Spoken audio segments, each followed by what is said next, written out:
Viancy hindi daw sumipot. Sino siya? Mangiyak-ngiyak ako kasi nasubaybayan ko ang love story ng EDSI, ang dami na ng pinagsamahan nila. Ang dami na nang nangyari. Stay strong lang po kayo palagi mga ka-EDSI hanggang dulo, at salamat sa ama ng Kalingap, Val Santos Matubang, Kalingap Rab, at sa lahat ng Kalingap team. Love na lang po para masaya ang lahat, sobrang saya ng puso ko. Alam nyo napaka-imposibleng hindi sisipot si Viancy, si Edu pa. Itong love team na ito ang isa o pinaka-watchable vlog ni Kalingap Rab. Parang made in heaven ang pagiging partner nitong EDSI. Lagi akong nag-aabang sa kanilang vlog. Ngayon malinaw na sa lahat. May EDSI pa rin. Noong una pa lang talaga. Iniisip ko na prank lang yun ginawa ninyo na wala si Viancy. Kaya mga Kalingap, patuloy lang tayo sa support kay Kalingap Rab and of course sa EDSI at sa lahat ng vlog ng Kalingap team. Sa ilang taon kung nasubaybayan si Viancy, imposible talaga na hindi siya a-attend o di siya pinayagan ng magulang niya. Alam ninyo, best actor talaga itong si Dr. Love, may paiyak-iyak pa.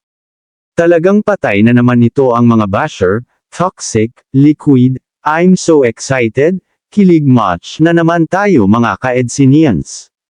Alam nyo ba mga Kalingap, grabe, natanggalan ako ng tinek, paglabas ni Viancy, at nakita din natin na parang naging masaya na si Edo, kesa sa una nung wala pa si Viancy. Akala ko talaga wala na talaga ang EDSI. Kung sakaling wala na talaga ang EDSI, tuluyan ko na talaga ihihinto ang manood sa Kalingap. Iba talaga ang EDSI, it's real, at hindi mo sila kayang basahin, kaya kung liquid ka, di sorry ka na lang.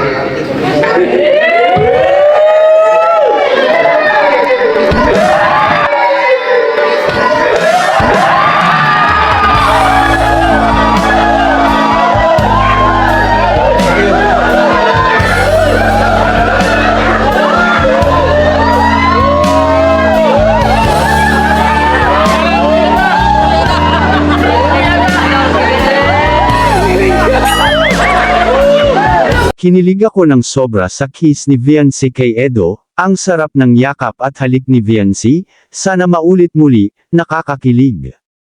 Teary eyes talaga ako nang pumasok si Viancy, grabe kayo, I'm very surprised talaga. At least happy ang lahat at nabunutan ng tinak sa dibdib.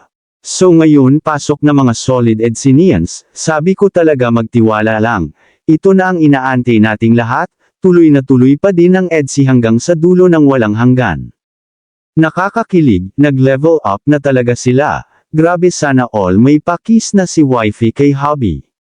Viancy o EDSI hanggang dulo. Anong masasabi ninyo mga Kalingap, nabunutan din ba kayo ng tinak nang makita nyo si Viancy na hindi binigo si Edo sa kanyang special day?